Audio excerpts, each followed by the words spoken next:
This is the I Read Comic Books podcast. I am your host, Mike Rapin. Joining me this week for episode 370, two of the messiest Sith cousins in the galaxy, Kara Shamborski. Hi. And Brian Murray. Hello.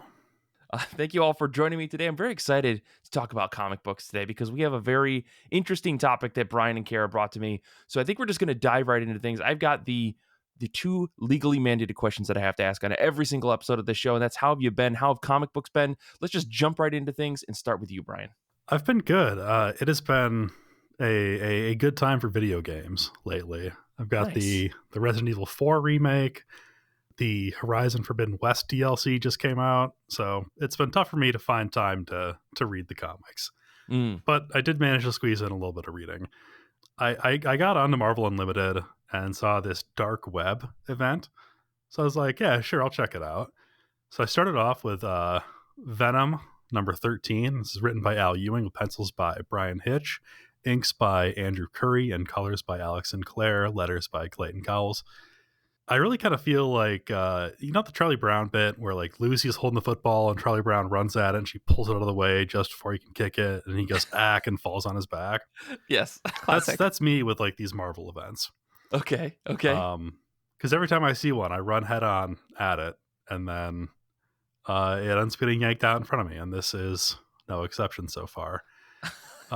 It's got to be like there are bad events to pick up without context, and this has got to be one of the worst ones. Oh no. Because this opens up with Eddie Brock, who is now just a symbiote consciousness. Like he's not a guy in a suit anymore. He is a symbiote. He's also the King in Black, apparently.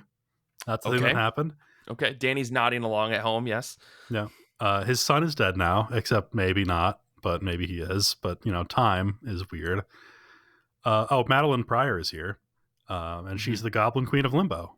I thought that Magic naturally was Queen of Limbo. Let me put my push my glasses up really quick here, Please, Brian. for the love of God. So to add a little bit of context, I know one little piece about this. So Madeline Pryor, brought back from the dead via the Krakoan resurrection protocols, right? And Havoc was like, "Cool, my girlfriend's back," and she was like, "I don't ever want to speak to you ever again." And Havoc is Cyclops' brother, who is desperately in love with this clone of Jean Grey because Summer's brothers apparently just love a redhead. And Madeline Pryor is a clone of Jean Grey.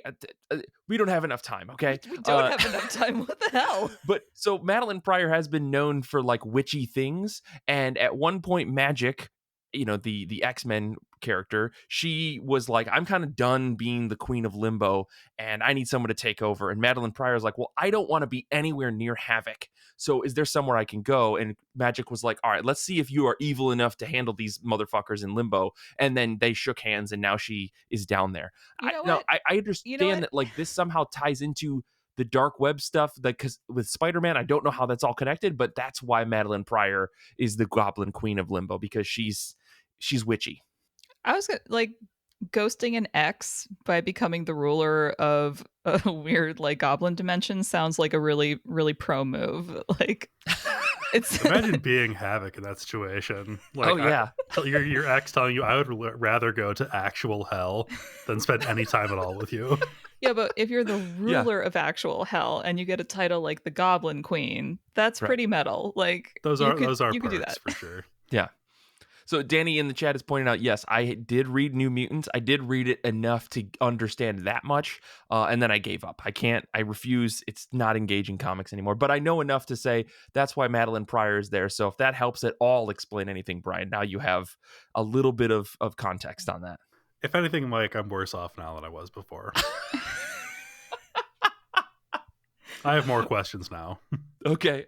Well, this is a great plug for a series that we have coming out next week, actually, called Mike's X-Men Blind Box. Brian, Kara, Paloma, and I sat down and talked about X-Men comic books, and I dropped them into a no-context series and said, "Hey, read this book and tell me what you think of it, if it made any sense." And Brian's reaction here is about the same as when we recorded that episode. So I reacted that way to that episode because I did not know this was coming. Like that was child's play compared to what I'm feeling right now. Totally. Well, Kara, let's just jump over to you. How have you been? How have comic books been? What have you been reading? Look, between the Barbie movie trailer and the Ahsoka trailer, I've been living my best media life now. I am just consumed with all of these like Star Wars feelings, which is why I'm dragging you along on this adventure today after the break. But until then, and until we get all Star Wars with it, I have been reading the first collection of Disney's Silly Symphonies comic strips, collecting the comic strips from 1932 to 1935, starring Bucky Bug and Donald Duck. And this is like brand new from Fantagraphics. This is like, I think they said in the introduction, the first time that these comic strips have been collected, like since they were published or something, which is so wild to me because I'm like, hasn't Disney mined their entire IP for content? Guess not. Guess we're going back to the start of it. And that makes sense. Like, this is their 100th year anniversary. They're doing a lot of like deep dives into their archive.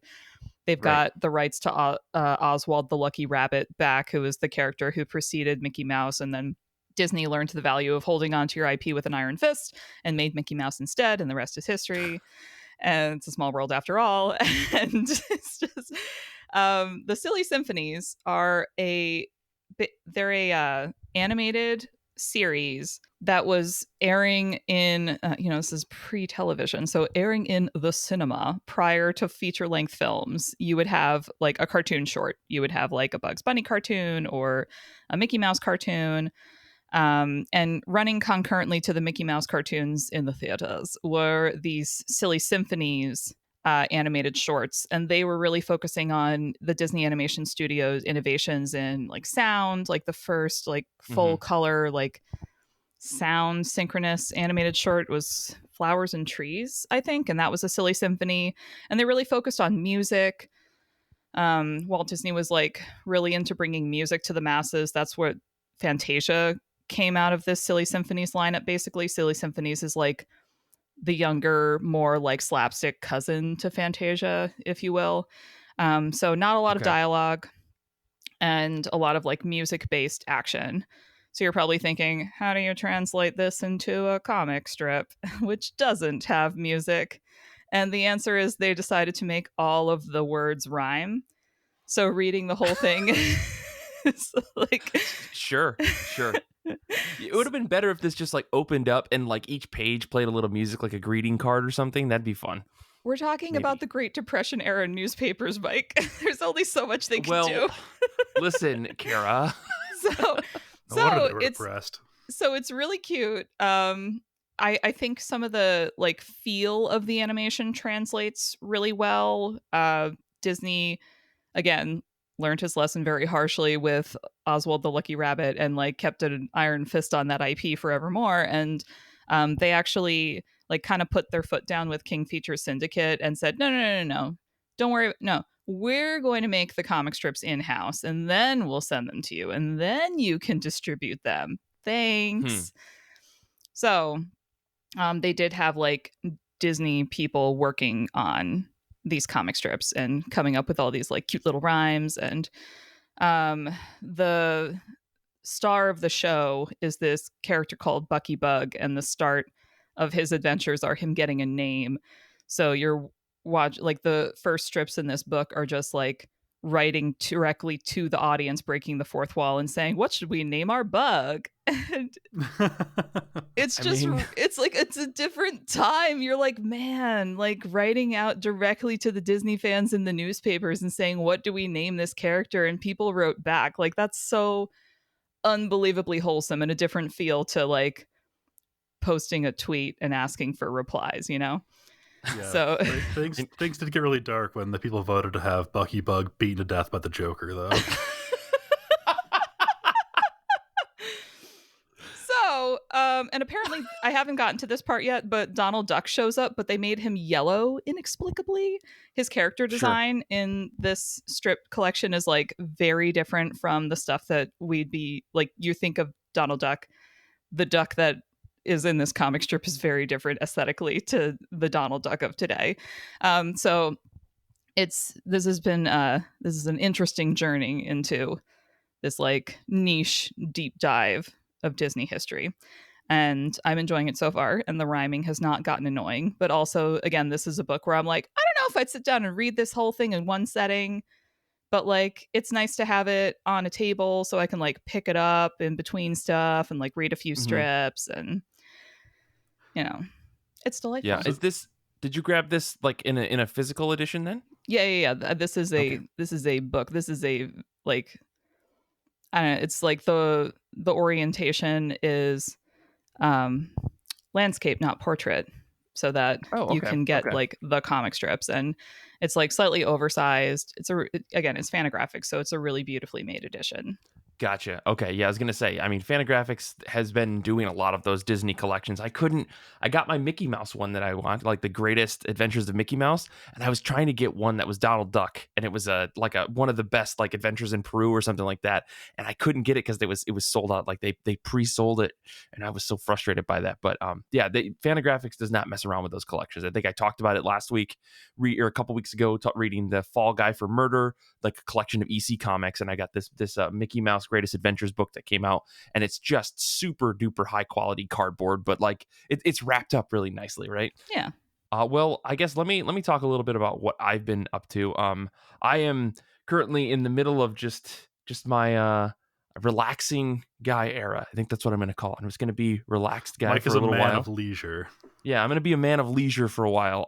So expect me to just be 1000% dedicated to this podcast and reading comic books, and probably playing a lot of tabletop RPGs, and just being even more obsessed with Pokemon Go. You know, just double down, triple down on all my hobbies. And that's who I'm going to be for the summer, I think. But I did read some comic books recently, and not a lot of really good comic books, unfortunately. Like just that slump of books. I've been trying to get caught up on things, and I'm like, I know why I've been avoiding some of these books, and it's because they've just been okay, which is a sign that I should drop them, and yet I'm still subscribed to them in some way or shape or form. So I did read some zines though that I picked up. Like there was a sale that happened on Itch a little while back, and I grabbed a bunch of zines for a slightly discounted price, and I read My Boyfriend Has a Talking Dog. This is by Artaran. It's on Itch. I'll post a link in the show notes. But essentially, this is a 14-page little fanzine about Scooby-Doo and about how Shaggy and Fred met and started dating. And it's really, really cute. And it's like, hey, man, you want to go smoke some weed on my roof? And then they start holding hands, and it's like, oh, that's nice. And that's the end. It's kind of just like really straight and to the point. But I thought it was really cute. That's been on my list for a while now, so I'm delighted to hear that it is actually cute, and I should actually buy it. Yeah, well, and it's a reminder that like I remember there was some folks I used to work with at Comixology, and they went to Japan and they brought back a bunch of doujinshi, right? That were like some of them a bit more explicit than others, but there was one in particular that was about Kylo Ren and Hux, and about how they were just like boyfriends, and it was all in Japanese, but like you didn't need to know the dialogue to understand kind of what was going on. It was just about them like going to the beach and their mannerisms of like being frustrated about the things that happen when you go to the beach. And I was like, oh man, how come no one in the United States makes these kind of books? And it's like, one, because all of these big corporations will come down with you with the fist of 1,000 suns. But second, it's like there isn't really a good marketplace for this. And then I wanted to just hit myself in the head with a hammer as I said that out loud, because Itch is the place for that. Gumroad is kind of the place for that, where people can sell these little fanzines. And as long as they don't really get too in depth in trying to tell real stories with these characters, they can kind of get away with it. And something like My Boyfriend Has a Talking Dog mentions Fred, mentions Scooby, but there's no like name dropping of like copyright things. They say Shaggy, they say Fred, but they don't say Scooby-Doo, right? They don't say Velma and things like that. They get around it, but clearly the characters are there, but like they're slightly altered to kind of get sidestep and get in this kind of like parody satire zone. And I like that. And I think those types of stories are fun, and they like these types of, you only pay a few dollars for a couple of pages, but it's really fun to just like imagine these characters in other ways that aren't just hyper corporatized, by Warner Brothers or Disney or Pixar or whoever it needs to be. So Again, I don't know, Mike, highly recommend that. There's a bunch of these. Go ahead. That's why historically I've consumed a lot of my nerd media through fan fiction. I don't want like I want to watch Transformers, but what I really want to do is read fan fiction about Transformers, because that's like more in depth than the stuff that the show like made for children is going to give me. Right. Or like right. I'll read DC Comics, but I really want to read a good fan fiction about like the characters because the nerd fan knows the last 40 years of canon and is going to pull all that into their book. Whereas for the big two, sometimes when you're reading a comic book, you're like, have you read your own stuff before? Yeah. So I recommend if you see this kind of stuff on Itch or wherever, just throw a couple dollars towards a creator. These are books made out of like an extreme amount of love for a specific fandom, and I think you'll have a good time. And this one, 14 pages for a few bucks is pretty good. There's a whole argument to be had about like, well, how much does a single issue cost? And I'm just like, this is a different thing. This is a labor of love. It's worth your money. It's worth your time. So I'll post a link to that in the show notes, as well as I've got another one that I'm going to be reading next called The Legend of Gay Zelda, which I'm very excited to read. That's on my list. But anyways, yeah, Brian, in a similar vein to that, if you ever get the chance to see a play called Dog Sees God, I highly recommend it. It is an unlicensed Peanuts spoof or parody, but it's a very dark comedy that opens like what happens when Snoopy dies, and it's just like the teenage Peanuts gang dealing with their trauma. Yeah. No. I mean, they were, come on, they were like moody adults already as children. Like, don't bring adolescence into this. It's very good. I've seen it twice. Yeah, definitely. I guess, Brian, let's jump back over to you and talk about something maybe a little less depressing. But I don't know, maybe it is more depressing. Who knows? Certainly less depressing. Certainly not any more sensical. Okay. And brace yourselves for a wall of credits here, because I want to give credit where it's due. And The Amazing Spider-Man number 14 has the longest credits list I've ever seen on a single issue. It's written by Zeb Wells, pencils by Kyle Holtz, Michael Dowling, Terry Dodson, and Ryan Stegman, inks by Kyle Holtz, Michael Dowling, J.P. Meyer, Rachel Dodson, and Tim Townsend, colors by Terry Dodson, Dan Brown, Marcio Menes, I think it's pronounced, Matt Hollingsworth, and Richard Isanove, and letters by Joe Carmagna. So this book was definitely rushed, is what I'm hearing. They did that thing where like it has like time skips in it, and I think each time skip has its own art team. Gotcha. Which sometimes works. Sometimes. Mm-hmm. Not this time. It did not work, but it also it did not add anything to the experience for me. Probably because I was spending the whole time going, "Where the fuck is Spider-Man?" Wait, it's the title. It's Amazing Spider-Man the book, right? And he's not in it. Well, Ben Reilly is in it. Oh, I don't know. okay. I don't know if he's the Amazing Spider-Man now. That could just be like a thing that I missed because, again, going in with no context was not a good idea for me. It's just a ploy to get your money. They're like, these nerds will buy anything with Spider-Man or X-Men on it. Just slap that on the cover. I mean, that was on the cover, like for the Dark Web event on Marvel Unlimited. It's just like Spider-Man and Cyclops. Yeah. I mean, that would get me. It got me. I'm just envisioning like the media landscape is like a pond, and everything that is being like posted is just all these little like lures in the water, and we're all the little like loser fish swimming around below these lures. And the second they throw in a lure that has like an X-Men, Mike just goes right for it, and everyone's like, "No, Mike, don't go towards the light." And he's like, "I need it." Gotta touch the butt. Gotta touch the butt. Yes. Ben Reilly is going as Chasm in this, and he literally uses the phrase. I'm paraphrasing, but it's something to the effect of, "Because that's what's inside me now." Oh, I don't. Oh my gosh. Because one apparently step closer to the edge, and I'm about to break. Exactly. He is as edgelord gets. Perhaps only surpassed by his edgelord girlfriend, who gets powers when Madeline Pryor gives her the finger in Limbo.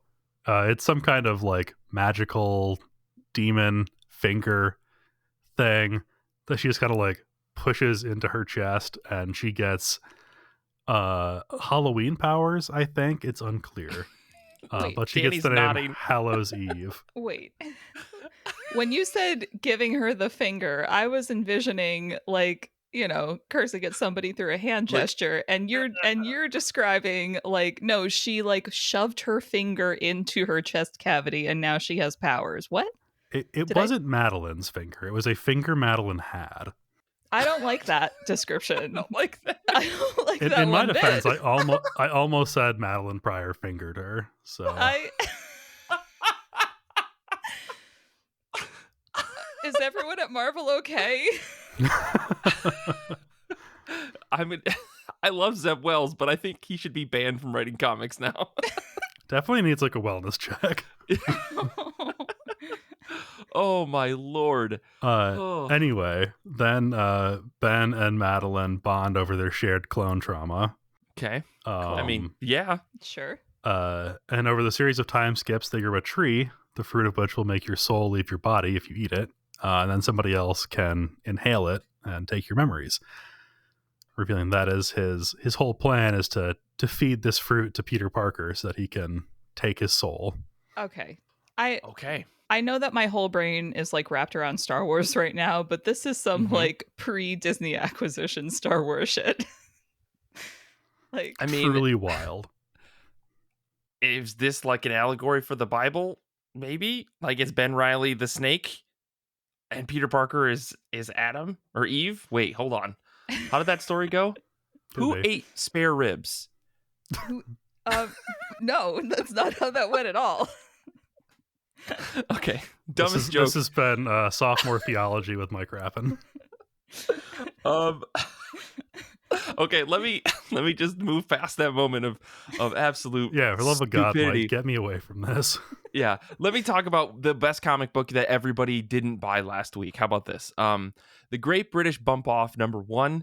This is by John Allison, Max Sarin, Sammy Boris, and Jim Campbell. Writer, artist, colorist, letter.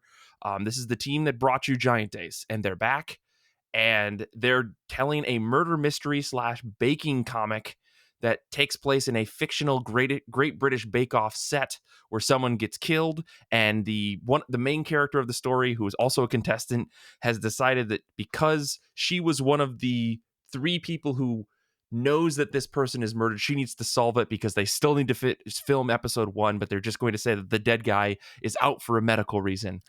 That's not wrong. I mean, right. That's not really a spoiler for the book because that's literally the first couple of pages. And I think that this is probably the most fun I've had reading a comic book in a long time.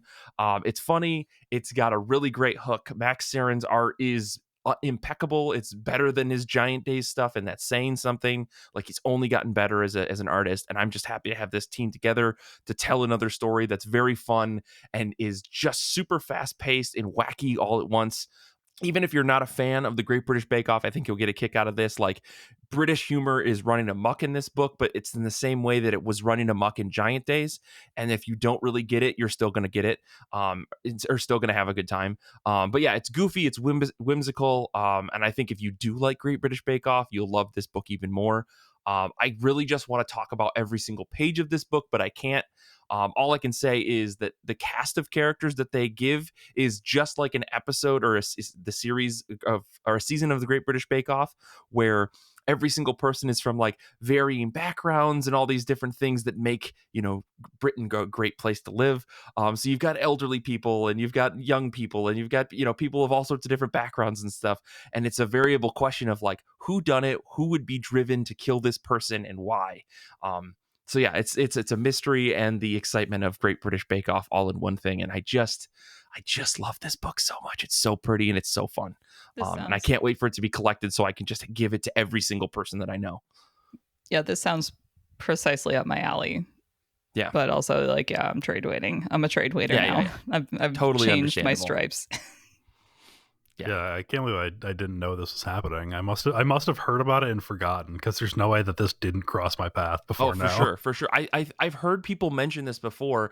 I just didn't know when it was coming out, and then I saw like, oh, here's a new comic book, and I was like, oh, I have to grab this, and I grabbed it off the shelf. So, yeah, Really, really good though. Highly recommend it. So get into that. But let's switch gears. Let's talk about comics that are on the top of our pile, comics that are new or old, or just things that we've been meaning to read. We're finally pulling off the shelf, and we're going to sit down and take a look at. So let's just jump right into things with Kara. What is on the top of your pile?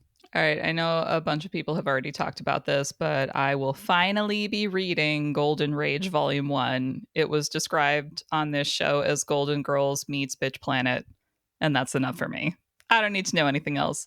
I did see that it has mixed reviews, so it seems like people either really liked it or didn't like it. So I just kind of see, like, having not read it yet, I just see that as, oh, this book is not for everyone, and that's fine. And it sounds like it will be for me, so I'm sure it'll be fine. I mean, it's got the Tia seal of approval on it, so like, you're kind of going in with at least a couple of thumbs up that you can trust. Yeah. So I'm sure that'll be delightful. That'll be my little. I waited for the trade, and then I waited for it to be on Hoopla, so I didn't have to pay for it, and then here I am.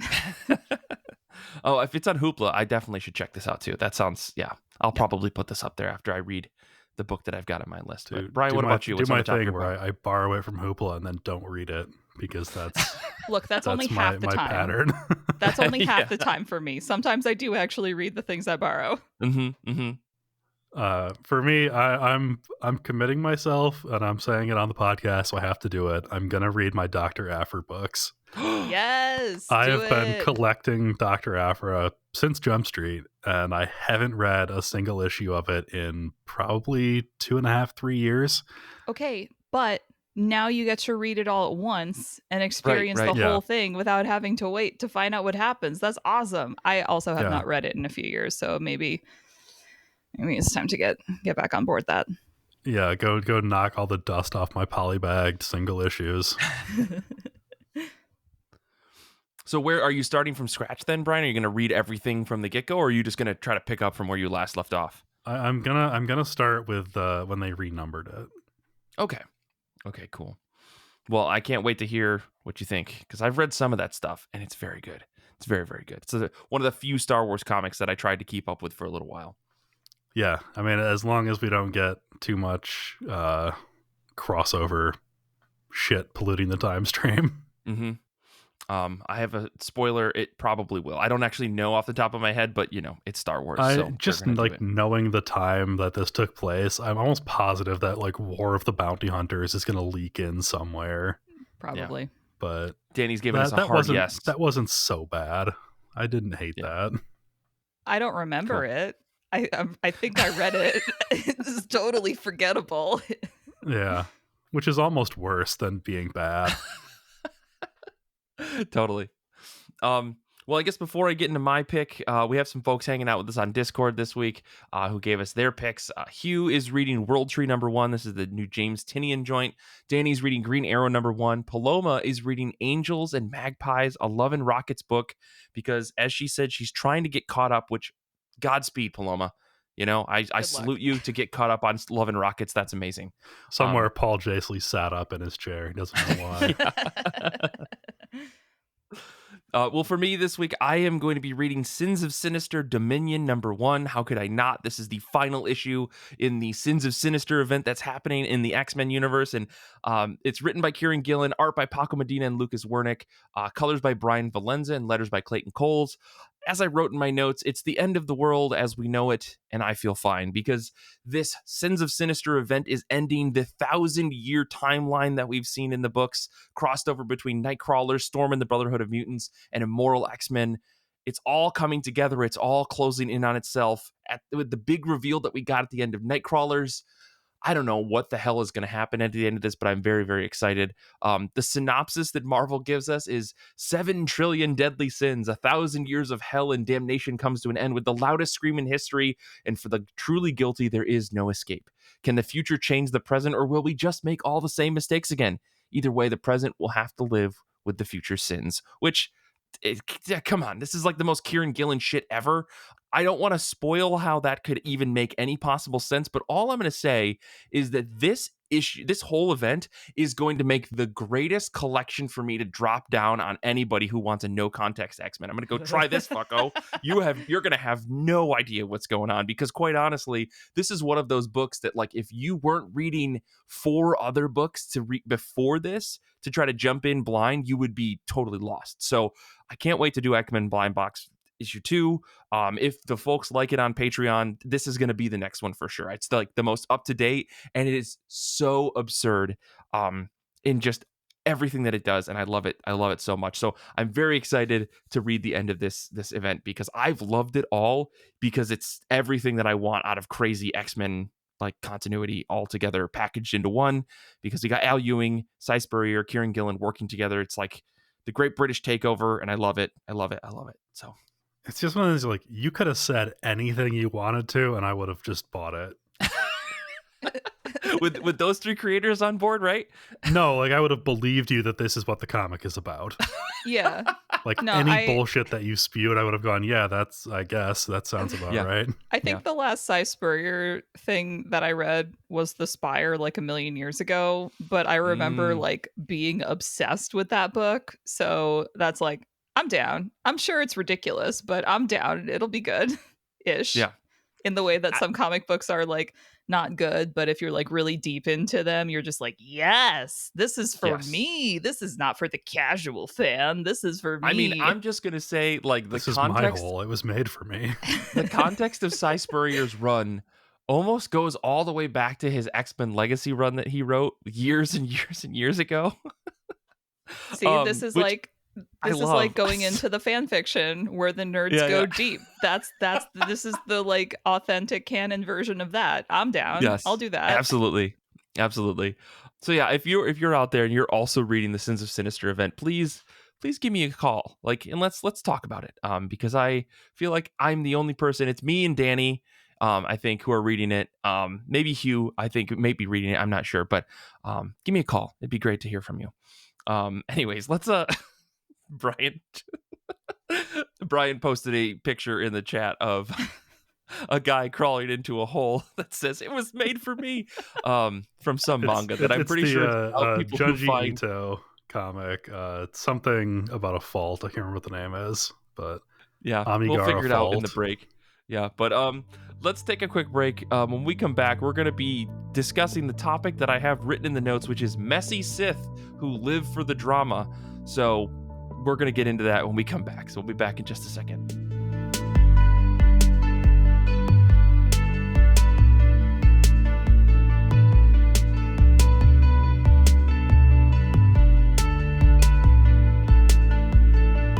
For our show this week, we are talking about messy Sith who live for drama. That is a correction from what I said before the break. It's not the drama, it is just drama itself. And upon reflection, looking at the books that we're going to be talking about, Sith who live for the drama is the correct statement. So I'm just going to hand the torch of this conversation over to Kara to explain exactly what we're doing here today. And then we're going to talk about some comics and why Sith are maybe the most dramatic characters or genre of characters in all of comic books. So Kara, take it away. Thanks, Mike. I can't take all the credit. This is me and Brian conspiring behind your back to make this show our perfect show. So, clutching at my pearls over here. Gasp. I mean, you can't have both of us and not talk Star Wars. Yeah, Mike was like, so, Kara, Brian, what's your topic? And almost immediately, Brian and I were DMing each other like, we're going to make this about Star Wars, right? How can we make this about Star Wars after having done a whole miniseries devoted to Star Wars a few years ago? There must be more that we can turn around with this. And I think concurrently, we had also realized that back in the day, we were both enamored of the Joanne the Scammer videos. And one of my favorite quotes from that one is, I'm a messy bitch who lives for drama. So decided to combine the two things. And I was like, Brian, let's just talk about the Sith. Let's just talk about the Sith. We'll go deep into the archives. There must be something in Marvel Unlimited. We have a subscription. Let's just go spelunking. We'll go Sith spelunking. Let's go. So that's what we did. Brian kicked us off on our journey by sharing a preview of a Darth Vader clad all in white who is a good guy, maybe. And I I'm not on Reddit, but I've realized Reddit's potential as a valuable like crowdsourcing tool. So I just like Googled best Sith comics and immediately went to like the top Reddit result and like looked at that. So thanks, Okay. Reddit. So what we're doing today is we're not talking about comic books that are post Disney acquisition. Brian and I have already covered those in depth at length, and we wanted to go like to some of the deeper, weirder stuff. We wanted to get you So guys the real good shit. the real good shit. So this was actually also my first real foray into pre-Disney acquisition Star Wars comics. I had read some stuff before, but mostly the Star Wars Tales series, which was like an anthology series that Dark Horse did, where each issue was a totally different one and done, which I loved. And like when I was younger, that was a great way to get like more Star Wars without having to like you know, I hadn't found, when I was reading these, I was a kid. I wasn't like in a comic book shop yet. So AO3 didn't exist yet. Yeah. So we found some Sith focused stories. We're going to talk about a few series from the mid 90s and one that was being published in the summer of 2001. So all of the things that we're talking about are prequels also, which is an important distinction to note because a lot of the stuff that's in the comic books is like almost immediately contradicted by the prequel films that came out a few years after them. Yeah. And I'm so mad about it. So let's get into it. Please. So we're going to start by briefly talking about the series Star Wars Infinities, because that's how we got on this in the first place. And this is also this is a series that basically reimagines the original Star Wars trilogy and says like, well, what if one small thing and these things changed? And so I was reading this series because I was like, where's this good guy Darth Vader that Brian's talking about? And Oh my goodness. Brian, I read all 12 issues of this series, and White Vader shows up on the last page of the whole thing. So god damn it all to hell. I may have oversold him a little bit in the group chat. It's a good book though. I like it. Yeah, Star Wars Infinity. So it's basically like 3 miniseries published like I think a year after each other or something like that. So you've got like a reimagine, and they're actually unrelated. You're taking a look at what if the original trilogy had something happened that changed, but then they do like different things that change, but your starting point is a different film. So the White Vader was the Return of the Jedi film reimagined. But like the plot twist is, for reasons, Leia gets Jedi trained by Yoda instead of Luke. And they do or no, wait, that's the second one. I'm getting them confused because I got really excited during Empire where like Leia gets right. You're right. Okay, so in the Empire one, let me go back. I misspoke. In Empire Strikes Back, the alternate version is that Luke dies on Hoth, and so Leia goes to Dagobah and ends up getting trained by Yoda. And this has like nothing really to do with the Sith, but I just appreciated that like the second she arrives, Ghost, Obi-Wan, and Yoda are like, yeah, so Luke was your brother and Darth Vader's your dad. So like she gets all this information immediately, whereas Luke had to like wait. And I just appreciated that the writers of this comic book were just like, hell yeah, Leia can take that information right away. Right. She was a senator at 19. Luke was buzzing womp rats at his T16. So anyway, back to Return of the Jedi. So in this alternate pathway, there's like a bunch of convoluted stuff that happens, but the important part is that at the end, when Luke is on the second Death Star with Vader and Palpatine, Leia shows up to rescue him, and Luke and Leia are like, Dad, quit it. And Vader's like, what? Like he knew that he had a son, but he didn't know that he had a daughter somehow. So he was like, I have a girl, and he like and so he has this like Leia's there for like 5 seconds. The battle is almost immediately over. Luke and Leia like drag Vader back to the ship, and they're like going to leave, and then Vader has his dying moment, and then he's like, "My daughter, you have saved me." And I was like, she was there for like 5 seconds. What father-daughter shit is this? And then he Luke like, will forever have daddy issues after this. but no. So then, Yeah, but he after doesn't die. this. Yeah, after this. But he doesn't die because they've saved him. He's like, "You've already saved me, my daughter." And so then he lives, and they go back to the rebellion, and they're like, "Hey guys, like we're gonna defeat all of the vestiges of the Empire." And they're like, "How?" And they're like, "We have help." And then Vader walks in his white suit, and he's like, "I've changed." And I'm like, "Bitch." I imagine, sorry, when you're talking about this, all I imagine is like Leia shows up and says like, "Don't worry, we're gonna save you." He goes, "You have saved me," and then magical girl transformation happens of like black Darth Vader suit into white Darth Vader suit, and that's the end of the comic. I would have died if that's what they should have done. That's incredible. Just 23 pages of Vader just like getting close-up shots like a Sailor Moon cartoon of just like every piece of him transforming and fading from black to white. Like I would love that. See, this That's this my is the fancy. reason. This is the reason why like messy Sith who live for drama came up though, because what is more dramatic than Vader in an all-white suit, like strutting into rebellion headquarters? Like, I think I could be of some assistance. Absolutely. I mean, oh my goodness, yeah.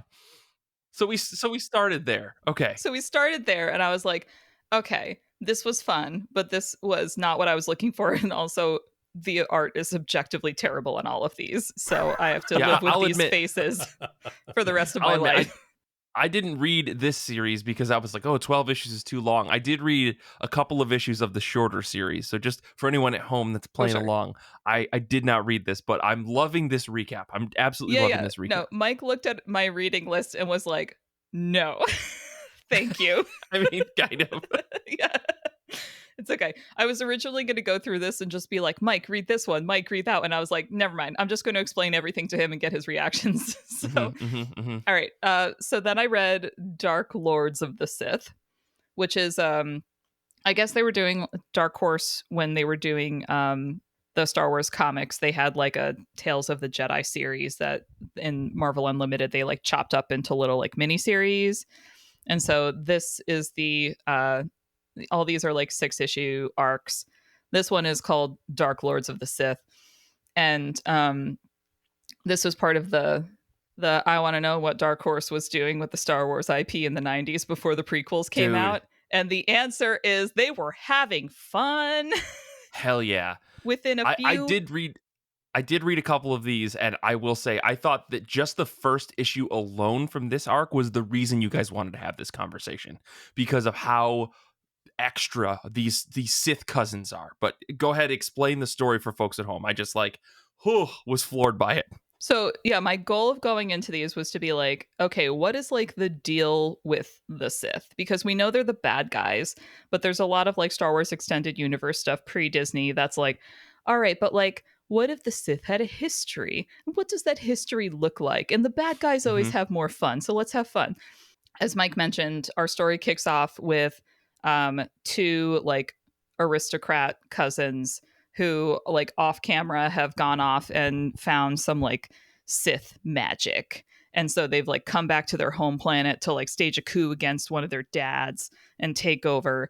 And so within like 2 pages, the girl one like uses her Sith illusion powers to like make the advisor's tongue look like a giant thick snake dragon coming out of his mouth. And in speaking of fingering, one dude sticks his finger towards the dragon thing and then just gets like totally sucked into it and absorbed. And I'm just like, oh, someone saw Alien and thought, how can we make this more phallic? Like, yes. That's what this is. It's a lot. Yeah, there's a lot of like there are like one of the boy one. I'm sorry, I did not bother to learn their names. Star Wars names at this point were consonant soup. So the boy one is like yeah, I got the minister right here. He agreed to join us for dinner, and he like unveils the dome of the tray in front of him, and it's the minister's like desiccated head on the Oh tray. my god! And then This like, is and then a weird bird comes down and just like scoops it off the plate. this is not the first time we'll see the Sith decapitating someone. This is like Star Wars. The joke of Star Wars is like everyone always loses a hand, but I think the Sith were like, why take the hand when you could take the whole head?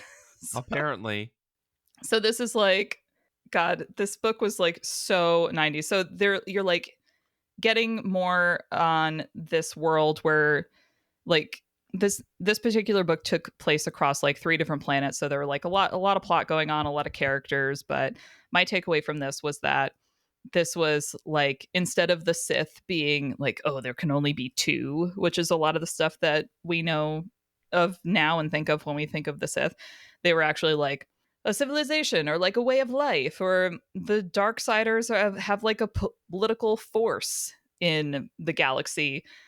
I took a screenshot of this one guy saying, Darksiders, your day is finished, in a crowd, because I thought it was really funny that if you look at his Yeah. hand, he's holding it up and it's like his pinky is up. I think the artist Yeah, meant to like- draw like a finger, an index finger pointing, but it's just his pinky. And I was like, all right, pinky's up for the coup. That's the Star Wars. Maybe that's the Star Wars middle finger. It's just like pinkies up. Show them what you mean. Oh, wait, I did write down the name. The boy one's name is Lord Keto. And Oh, yeah. was really amused by that. So if you have anyone in your life who is keto, you can just be like, oh, Lord Keto. My Lord Keto. Yeah, so there's like one of the Jedi in this series is like trying the Jedi in these series are dumb because they're doing the whole like, to defeat the dark side, I must understand it. I must become one with it. So this one dude goes off to like find the root of the Sith. He goes out to find like the Sith temples because the Sith had a whole world. And so he shows up at this temple thing that looks straight out of something that you would have seen in Indiana Jones. So I'm like, Oh, sure. all right, mid-90s, hell yeah. The temple is guarded by like zombie space pirates that there's only like one panel of them, but they looked like the visuals from the Pirates of the Caribbean film that wouldn't exist for another like decade. And I was like, hell yeah, Yeah. zombie space pirates, let's go. And I just like, this is the part of the book where I was like, this is not good. It is delightful. This is You not just figured it out. This is not Yeah. a good comic book. Like the art is not very good. There's like an over reliance on narration. It's very hard to keep track of the different plot lines. But The lettering hurt my head. Yeah. The lettering the was- text that they chose, or the font that they chose for everything is like, I had to feel like I had to squint at it. Like I felt like an older person who just needed reading glasses, and I was just like, what are they trying to say here? Who's Din Keto? Who's Clark Fajer? Like I couldn't figure out if that was a Right. name or a place or a blurred text. but I super appreciated that the creative team was just like, they were going for it. Like there's a bunch sure. of the Jedi who are like non-humanoid, and like their Mhm. different strengths are highlighted. So like in the movies, especially the prequels, we fall into the trap of all the Jedi are like training with a lightsaber like Luke was on the Millennium Falcon, because that's what the nerds want, because that's what's familiar to them. But in this one, it's just like, this Jedi telepathically links the whole Jedi Council when they're present. And if you want to speak, you have to indicate your eagerness to speak to him. And then he will like telepathically select you. And I'm like, hell yeah! Like, hell yeah! So, Well, it's really mystic, right? Like so much of this, specifically this book, was like, yeah. there's sorcerers and the Sith, there's all magics, and so, like they use magic as a word and like a describer for everything that these people learn about the Sith, like constantly throughout this thing. Like Yeah. it's less of a inborn sci-fi thing and more of a like ephemeral, like there is no clear definition and it varies from person to person. Like the Jedi trainer who's like, I don't use a lightsaber because I just prefer to use my staff. It's got better reach. And with his Jedi Force powers, he can control his staff to be as powerful as a lightsaber. Like, what a cool concept to say, like, it's not about the weapon, it's about the will. Like, anyways, I know I'm a little bit ahead of what you're talking about, but I No, of like that course. they the way that they did that in the 90s of just like, it's not just a single thing. Like the Force is different for every person, which means that they can fall into the trope of like only women are psychics, which I like. Okay, that was one character. I know. That's one character. But I did think it was interesting also because, again, this comic book came out way before the prequel films did. Mm-hmm. And so I was like shocked by some of the stuff that I wouldn't have been shocked by, but the prequels like drilled it into my head as like, this is the way. But there's multiple Jedi shown in romantic relationships with each other, and people are like fine with that. It's like not even a thing. The psychic one, Nomi Sunrider, which rad name, and I found out she's got a whole arc just devoted to her, so hell yeah, I'm gonna read that. She's got a daughter. She like brought her daughter to the Jedi Council. Nobody's saying like, oh, Nomi, you should go take care of your daughter. You don't have time to be a Jedi. They're just like, yeah, leave your kid with the caretakers. We got to go. Get on the starship. You're the general. Let's move. And I'm like, yes, 90s feminism. Thank you. And then there's the one character who's like, her husband died, so she decided to become a Jedi. Yeah. Like, as a fully grown adult ass woman. Yeah. There's just a lot. I'm going to pick up the literal samurai sword from my husband and carry on for him. Like, really just pulling that thread, which I loved.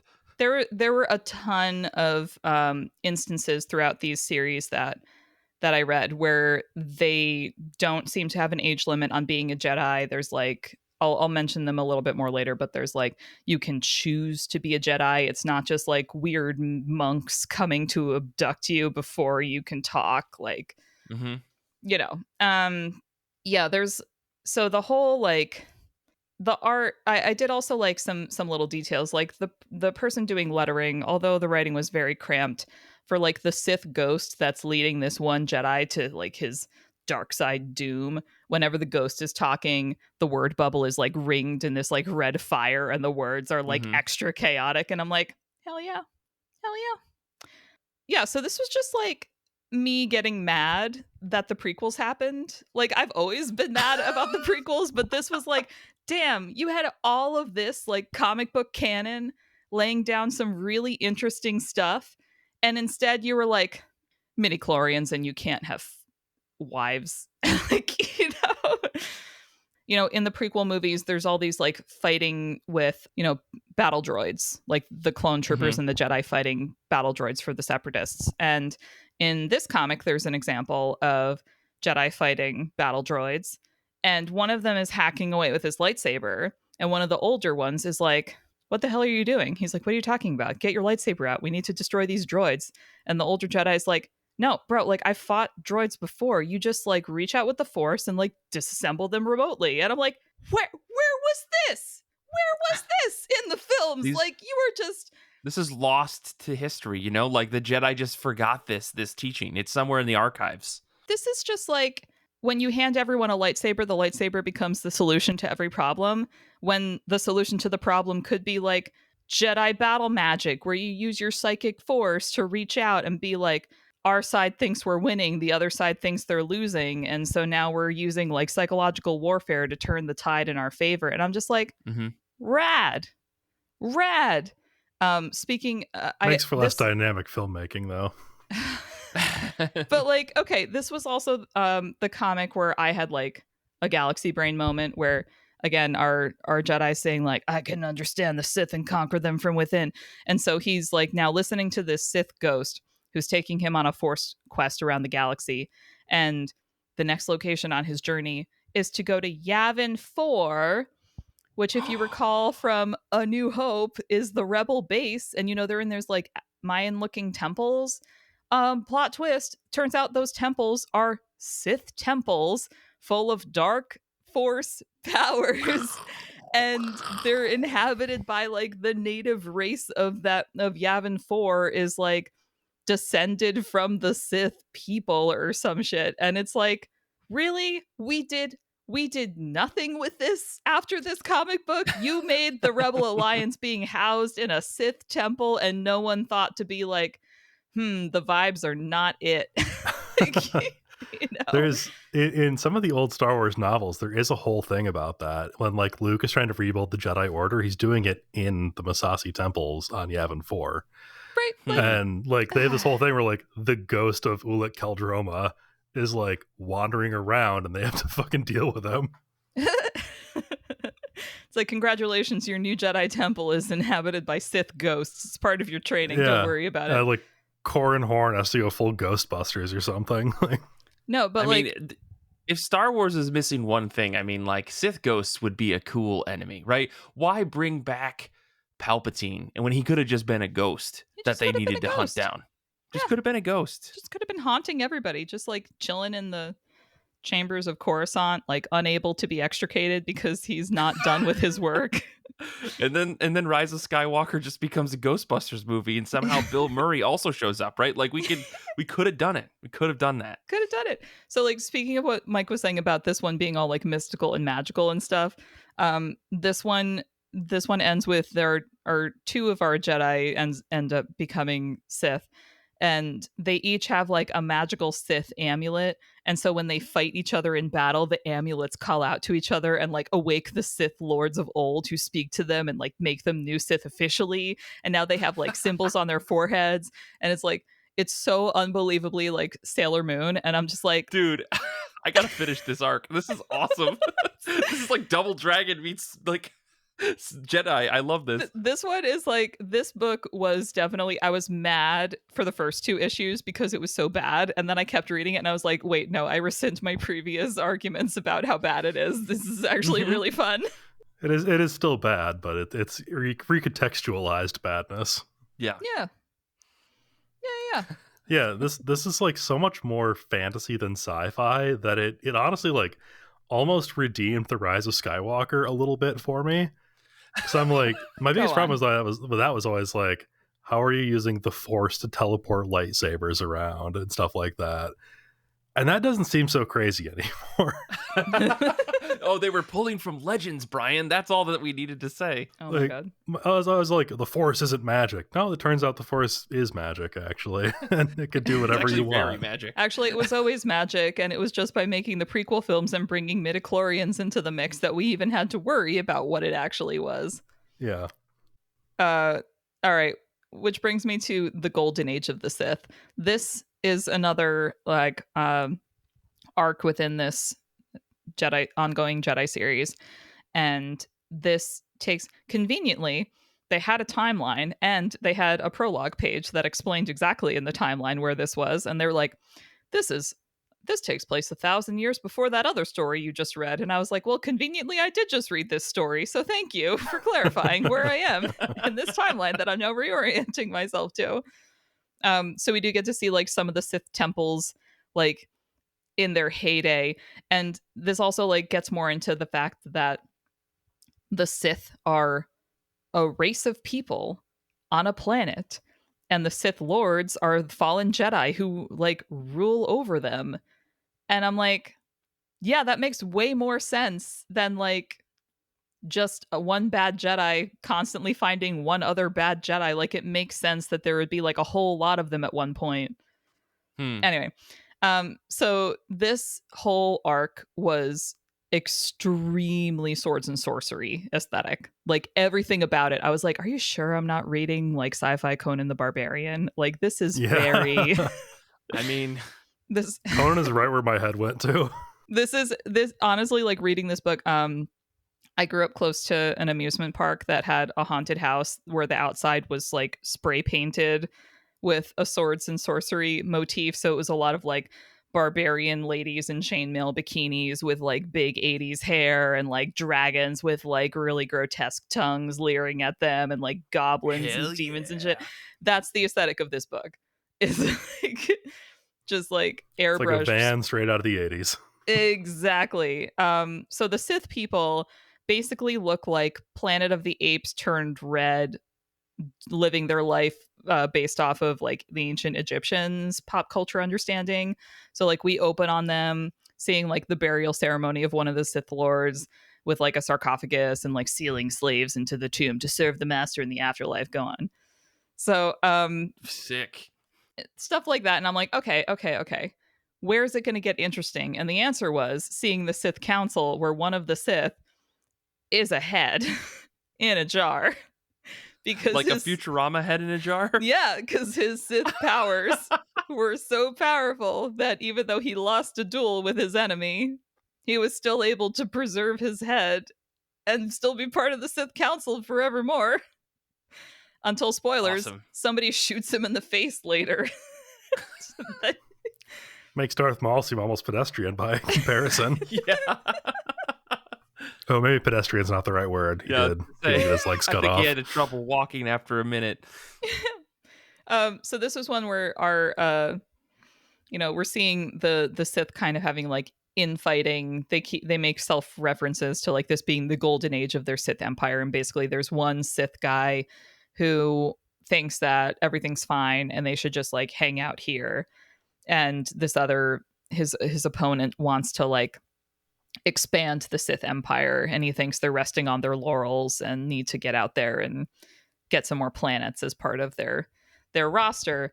And this takes place when hyperspace travel is just becoming a thing in the Star Wars universe. So it's kind of like you only really are aware of the planets around you unless you're linked to a hyperspace lane, which is like still being figured out. So I thought it was really interesting that our two like good guy characters are a brother and sister who look straight out of a Conan the Barbarian or Red Sonja story. And they are piloting like a janky looking ship trying to explore hyperspace lanes. And they're like, we might die trying, or we could make like 1 million credits finding a hyperspace lane that creates some good travel between planets. So they're like down on their luck. They steal their ship back from the garage that's like fixing it for them, that's run by a Hutt in a fez. And they steal their ship back. They make a random jump to hyperspace. Unlucky for them, they jumped directly to the Sith planet. And so the guy who wants to conquer other worlds is like, perfect for my evil plans. I will just manipulate all the other Sith into having an external enemy so that they'll stop fighting each other. And I'm like, this is exactly what Vladimir Putin just did in Russia. Okay, this is like... So he like manipulates all the other Sith to like stop fighting each other and start thinking about like going after the Republic and conquering the Republic. But the characters who were like the hyperspace explorers do have a moment where they're talking about how they were force sensitive. They're like thinking about their lives and how their lives like ended up here where they're trapped in this Sith dungeon. And they're like, we could have been Jedi. We just didn't have the patience to go through with the training. And I'm like, you can choose as like teenagers and or adults. You just you said like, yeah, we're force sensitive, but we don't want to walk the path of the Jedi. And that was just like, fine. Okay. Which, turns out for the worse when the boy one ends up getting just like taught some Sith magic by the guy who like he like broke them out of prison just to imprison them again and separate them so that he could like send the girl one back to the Republic and like get this war going. And the boy one is learning Sith magic, and because he doesn't have Jedi training or like knowledge of the Sith, he's just like, look at this cool magic, I can make dragons with my mind. And it's like, kid. Oh, he doesn't know. You can't blame him. I'm very glad that I'm not the only one who couldn't remember these characters' names. No, I just didn't even bother. I'm like, I'm so sorry, Jedi writers from Dark Horse from the 90s, but you just threw a lot of consonants in the blender, and I don't. But that said, I was way more interested in this Star Wars chaos than I was by like any of the High Republic materials I've read. Like recently Disney's been like, here's our High Republic. It took place 1,000 years before the Star Wars that you know and love. Let's learn about other new Jedi and stuff. And I have read like a lot of those books and comics, and to me it seems like really incoherent, and I don't really remember like anyone's names or like why I'm supposed to care about them. And like there's a bad guy, but he's like basically doing a like, I want to take over the galaxy stuff. And I look at all that and I compare it to like this, and I'm like, are you telling me we could have had dragon armor, Planet of the Apes, and Jedis as dragon riders, and and like lion dragon people, and like there's this one Jedi that's like a jellyfish in a jar on legs. Like we could have had all of this, and instead you're just like Star Wars, but make it more elegant. I'm like, no. Go back to the messy stuff. I know not all of it was perfect, but you were at least trying to do some interesting things. Well, let's talk about this last Jedi versus Sith book, because I did read this one, and I have one thought that I want to speak to before we wrap up this dramatic Sith garbage Yes. that we've gone through. Yes. So this comic, wildly Jedi versus Sith, wildly different art style from these 90s ones. We're like jumping ahead a few years into 2001. This comic was being published in the summer of 2001. So like the prequel films have started coming out, but we're still not totally locked into all the prequel stuff. This book, we meet like 3 young child characters who are all over the age of 5, I want to say.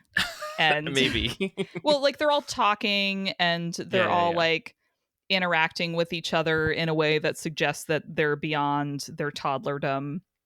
And a Jedi shows up to their homeworld and was like, I'm here looking for Force sensitive kids. What's up? And all the children are just like, oh my God, pick me. Take me off this like muddy mud ball of a world. And the Jedi is like, great, we're going to an active war zone, kids. And they're like, cool. And I'm like, why is this? Die, Grandpa.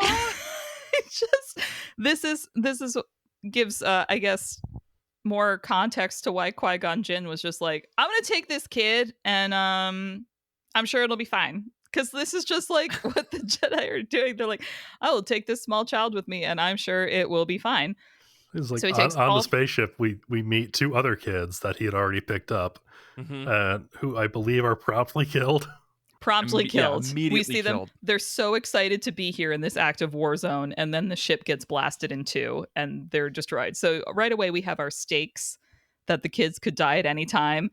So when the 2 like children who died are blasted away, the youngest child, a girl, like falls out of the ship, and the Jedi Master is like, she's dead, don't worry about her. But she's not dead. She was saved by a giant flying force fish, because the fish on this planet fly the skies and are my new favorite thing.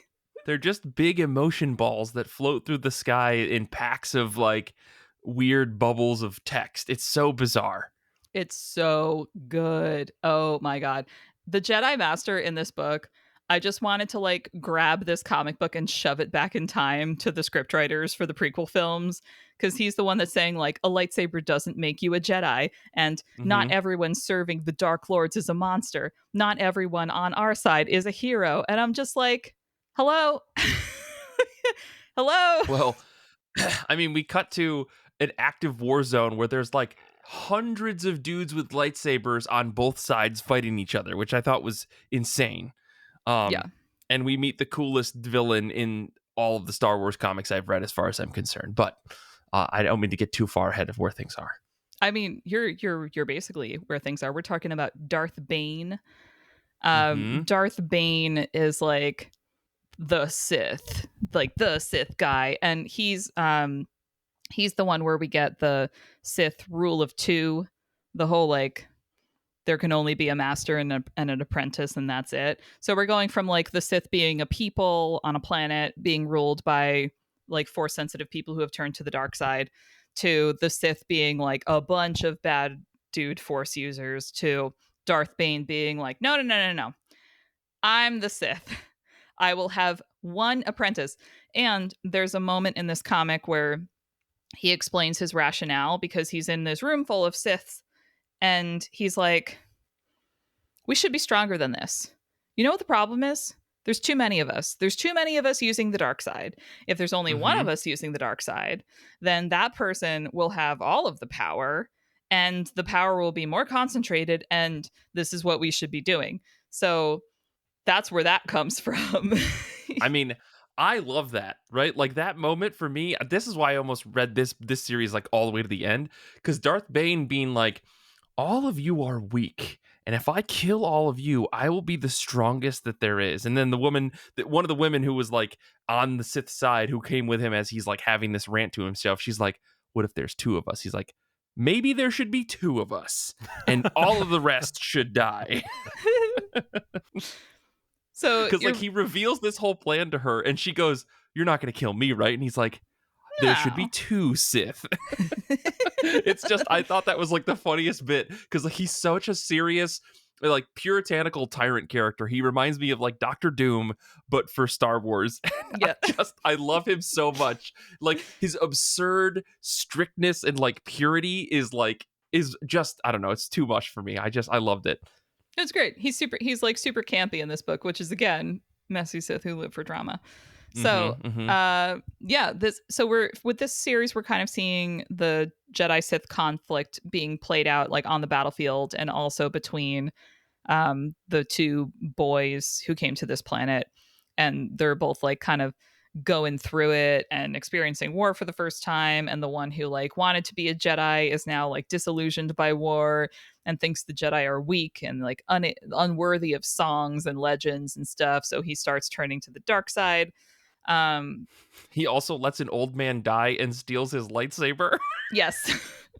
He's a little punk. Which is like, I was like, whoa, like not only one are these kids going into an active war zone, but two, like she just straight up lets an old man die and goes, yeah, I'm just gonna take this. And I'm just gonna take that dude's lightsaber. And while the old man's dying, he's just like, no, you can't just take my weapon. But then the weapon like confers legitimacy upon the kid, because the other Jedi see it and they're like, well, if that Jedi gave you his weapon, he must have trusted you. And I'm like, this is why you fell. This is why you fell to Palpatine. It's awesome.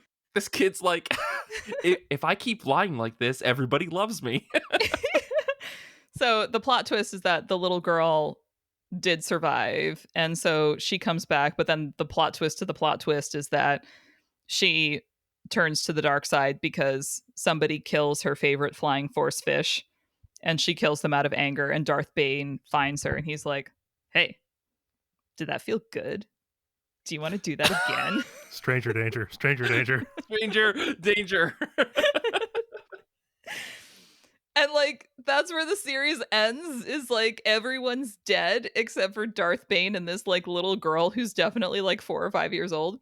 I will say that another like thing that is awesome and also terrifying, where I'm just like, God, the movies are so the post-Disney stuff is so reductive. We could be doing some really weird shit. Like they decide to create a thought bomb. Hell yeah. Which I want to is thought like you're thinking, not thought like the slang. And it's just like everyone is you're like concentrating your mental powers of darkness into like, you could like manifest your Sith powers into like a bomb that will go off and obliterate Force users in a certain radius. So the Sith are like, we're strong enough to survive this if we set this off next to the Jedi. Spoilers, they're not. But after the thought bomb goes off, Darth Bane and this little girl like walk up to it, and it's like a giant black egg floating in the middle of this like chamber where it went off. And Darth Bane is like, anyway, all these guys were idiots. Let's go do evil. And you're like, okay. Amazing. It's the opposite great. of the Mandalorian right now, right? Where it's a guy who adopts a young child, but they're going to do bad things instead of good things. Yeah, my takeaway from this particular series was you should never bring children to an active war zone with the intention of having them fight. And hot take. Okay. Hot take. You heard it here on IRCB. My other takeaway is that we should let Star Wars be weird again immediately, because one of the Jedi in this book is like a fancy boy who has a ship that looks like a pirate ship from our world, and like the figurehead on the ship is a unicorn, so we can confirm the existence of space unicorns. And also some other Jedi like make snide comments about this man having horse blood, so I can only assume he's like part centaur, and he's allowed to be like a Jedi who has like fancy capes and stuff. Everyone's like making fun of him for always being like prim and proper, like the Lord of the Rings cast, like ragging on Orlando Bloom the entire time they were shooting Lord of the Rings. But like, So what you're saying is we need to bring back like regular, average, everyday Jedi who are just like Yeah. dudes with swords Yeah. who are of the regular class of people. Yeah, I like it. I mean, sometimes they're guys with expense accounts for fancy wardrobes and ships with unicorn figureheads, but yeah, average dude Jedi. Not everyone needs to be like chosen. Not everyone needs to be like a Skywalker. Like sometimes you can just be a floating jellyfish in a walking jar. And that's Totally. cool too. But Mike, this was a lot for you to digest. What are your thoughts about all of this? I like the Darth Bane. I think I'm gonna finish this Jedi versus Sith. I've been rating it consistently 2 out of 5 in my Google spreadsheet, but I also can't stop reading it. Like I actually enjoyed reading it, but it's a bad comic book. Yeah. I can't think say I'm these gonna are good. Theme. I think I'm going to go back and finish Dark Lords of the Sith too, because I actually liked the absurdity of it. Like every issue, the Sith just kept being like more like flamboyantly evil, like for evil's sake, and I kind of love that. So yeah, I definitely enjoyed what I read. And I'm just can't believe that these are Star Wars comics, right? Like I feel like I understand like the bricks of what makes Star Wars, and it turns out I've been working with clay and like brick and stone and all these other materials were out there, and Disney has just decided to forego them, and that's kind of a shame. So I mean, I'm glad that Marvel Unlimited has this. I guess that's what I'll say. Yeah, my ultimate takeaway is the prequels ruined everything, because all these comics, for the most part, were written prior to the prequels, and the prequels were just like, you can't have romantic attachments. You can't have families. It's all midichlorians. We steal your babies when they're young. And this version is like messier and makes more sense. So my takeaway was not so much Disney ruined everything. My takeaway was George ruined everything. So right, people have been saying that for years, though. So I think we all should just come to understand and accept that. It's like the prequels ruined everything, and that's fine. Yeah. I guess, Brian, did you have any last thoughts on here before we wrap things up for the day? No, I mean, other than like the same feeling that Kara has expressed, that like we could have had this Star Wars. Yeah. And instead we got the most sanitized version possible. Just like, oh man, I wish we could have gotten some of this wild shit on screen. Yeah. Maybe in the next reboot. I guess to wrap things up, like I said, probably going to try to at least read a little bit more of these. Them being on Marvel Unlimited makes it 10,000 times easier for me to access it, so definitely would do that. But next week, Tia, Kate, and I are going to be talking about the best depictions of death in comics. That's going to be really interesting. I'm very excited to see what version of Sandman and other entities that we already know exist out there will come up, so that should be fun.